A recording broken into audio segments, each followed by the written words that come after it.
This video is the continuation from the previous video. हमने अभी तक इंट्रोड्यूस किया है कि एनुअल रिपोर्ट में बैलेंस शीट्स या फाइनेंशियल स्टेटमेंट किस तरीके से प्रेजेंट होता है। अब before we once again proceed with annual report, हम एक बार एक्सेल में थोड़ा बेसिक लेवल पे समझते हैं कि बैलेंस शीट, इनकम स्टेटमेंट या पीएनएल और कैश फ्लो स्टेटमेंट फंक्शन कैसे करता है, किस तरीके से वहाँ पर डेटा या इंफॉर्मेशन या नंबर्स आते हैं। तो चलिए समझने की कोशिश करते हैं कि ये किस तरह से वर्क करता है। अब जैसे आप यहाँ पर देख सकते हैं, यहाँ पर मैंने एक बेसिक सा टेम्पलेट बना रखा है आपके समझने के लिए, which is for balance sheet, PNL and cash flow statement. और यहाँ कुछ एक वर्ड है which is talking about financial transactions. Now imagine yourself in the situation that first time you are starting up with a business. आप जिंदगी में पहली बार business start कर रहे हैं। तो पहली बार जब हम बिजनेस स्टार्ट करते हैं तो हम उस कंपनी को सबसे पहले रजिस्टर करते हैं। So when we register, maybe in a form of sole proprietorship, partnership, or any, for that matter, private company as well, uh, the moment it gets registered, it is going to have its own legal entity. The moment you have a legal entity, you can open up a bank account. Now, if you are starting your business and you are also contributing a capital to it, मतलब business start कर रहे हैं तो पैसा भी डालना पड़ेगा। तो मान लीजिए कि आपने पैसा डाला और खुद पैसा डाला है 10 करोड़ रुपया। और जब 10 करोड़ रुपया अगर आप डाल रहे हो तो हम मान के चल सकते हैं कि 10 करोड़ आप अपने बैंक अकाउंट से आप कंपनी के बैंक अकाउंट में ट्रांसफर करोगे। जैसे ही आप सबसे पहला ये ट्रांजैक्शन करते हो बिजनेस में, and usually that's what the first transaction is. तो जैसे ही आप पहला ये ट्रांजैक्शन करोगे तो होगा क्या यहाँ पर। अब समझिए, यहाँ पर जैसे हम ट्रांजैक्शन करते हैं तो इसका एक टू एलिमेंट्स होता है। जब भी फाइनेंशियल ट्रांजैक्शंस की बात होती है तो दो साइड्स क्रिएट हो जाते हैं।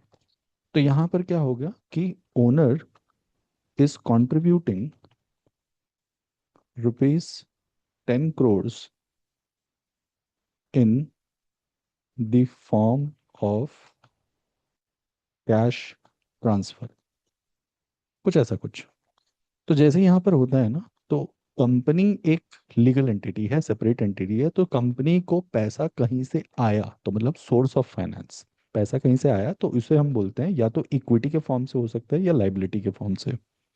जैसे ही ये पैसा आता है, क्योंकि ये पैसा एक इन्वेस्टर का खुद का पैसा है, स्पेशली व्हेन आई से इन्वेस्टर मतलब ओनर का खुद का पैसा है, तो ये इक्विटी की कैटेगरी में एक हेड बनेगा और वहां पर इक्विटीज ओनर्स कैपिटल के नाम पे यहाँ पर ऐड होगा।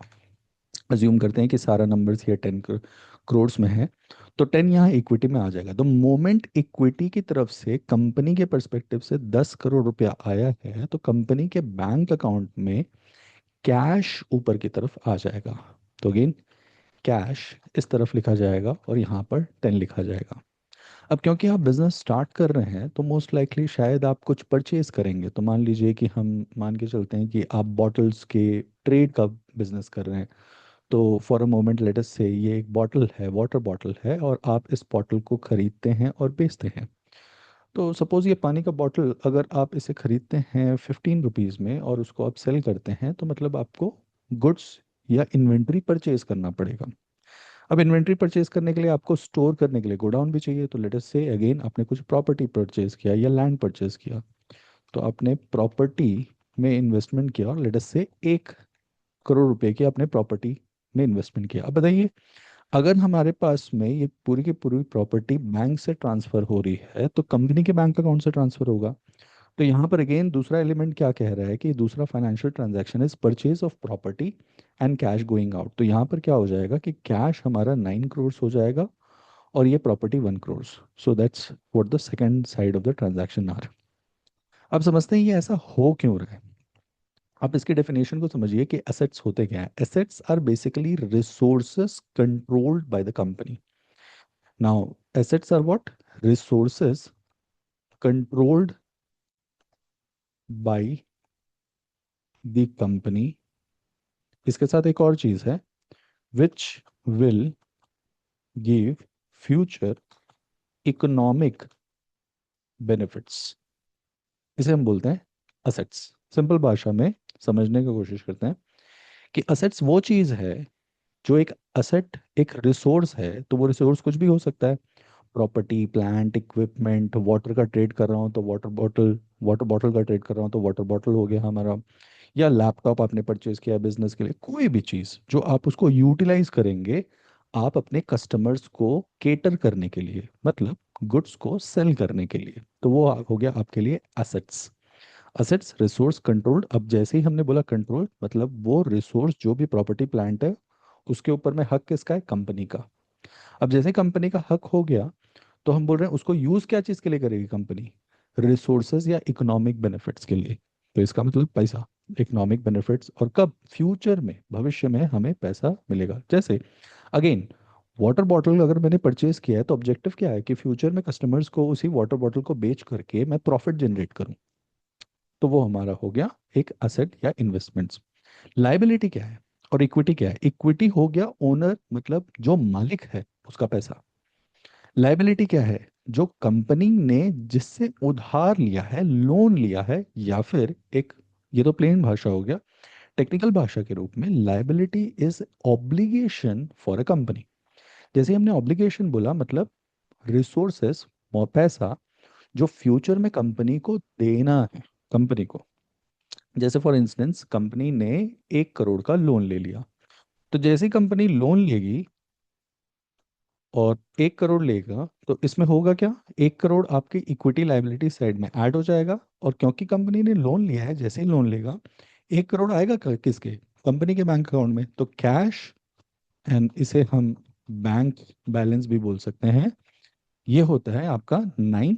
अब इस बार क्या हो जाएगा, ये पहले था आपका 10 - 1, और इस बार लोन की वजह से +1, इफेक्टिवली 1। तो अगर हम बहुत ध्यान से देखें पिछले 3-4 ट्रांजैक्शन से हम ये देख पा रहे हैं कि ये सारे के सारे सिचुएशंस में ये जो टोटल है, मतलब equity and liability is equals to assets. ये अकाउंटिंग इक्वेशन कही जाती है। Whatever the transaction happens for a company, चाहे कुछ भी ट्रांजैक्शन हो, फाइनेंशियल ट्रांजैक्शन की बात कर रहा हूँ, तो ये इक्वेशन हमेशा इंटैक्ट होगा। और हर एक या मोस्ट ऑफ द केसेस के ट्रांजैक्शंस में अगर फाइनेंशियल ट्रांजैक्शंस हो रहा है तो बैलेंस शीट को इम्पैक्ट करेगा। तो असेट्स क्या बता रहा है, टोटल असेट्स जो रिसोर्सेस कंपनी के पास है, जो कंट्रोल्ड है, फ्यूचर इकोनॉमिक बेनिफिट्स के लिए है। इक्विटी क्या है, टोटल इक्विटी की वैल्यू, मतलब टोटल ओनर ने मिल के कितना कंट्रीब्यूट किया है। क्योंकि हम जब पब्लिक कंपनी की बात कर रहे हैं, जैसे हम ब्रिटानिया के देख रहे थे, तो बहुत सारे ओनर्स हो सकते हैं, there could be many owners, multiple shareholders could be there. Liability के सेगमेंट में क्या हो सकता है, लोन कंपनी ने लिया। इसके अलावा क्या हो सकता है कि मैंने बॉटल्स अपने सप्लायर्स से परचेज किए लेकिन मैंने उसे पैसे नहीं दिए हैं। I still need to pay back my dues, so that could also be a liability, so that would be categorized as something called as payables. Okay, that would be categorized something as payables. अच्छा, अब again, अगर मैंने उधार में supplies purchase किया है और मैंने 2 करोड़ के सप्लाईज परचेज किए हैं, मतलब 2 करोड़ रुपए के बॉटल्स परचेज किए हैं, तो पेबल्स तो 2 करोड़ बढ़ेगा। जैसे ही दूसरा साइड कहाँ जाएगा, क्योंकि मैंने बॉटल्स परचेज किए हैं तो वो हम मेरे गोडाउन में पड़ा रहेगा, मतलब इन्वेंट्री में पड़ा रहेगा। और इन्वेंट्री क्या है, इन्वेंट्री मेरा एक कंपनी का खुद का रिसोर्स है जो कंट्रोल कर रहा है कंपनी, क्यों, क्या, ताकि वो फ्यूचर में economic benefit they, monetary benefit they sell करके। तो इन्वेंट्री भी 2 करोड़ होगा और ये 13-13 बैलेंस आउट हो जाएगा। सो बैलेंस शीट क्या है, balance sheet is helping us to identify the financial position of a company. एक और बात हमें याद रखना है कि जब भी बैलेंस शीट प्रिपेयर होता है ये as on a particular date होता है। तो जैसे as on 31st March, as on 30th of September, as on 31st of December, कोई भी डेट में हो सकता है। उसी डेट पे ही रिप्रेजेंट करता है balance sheet. So that means balance sheet every financial transaction पे चेंज होता है और बदलता रहता है। अब अगले वीडियो में हम समझेंगे कि कैसे बैलेंस शीट, मतलब कोई भी ट्रांजैक्शन प्रॉफिट एंड लॉस में होता है तो कैसे बैलेंस शीट पे इम्पैक्ट आता है, ये हम कनेक्शन समझेंगे अगले वीडियो में। Thank you.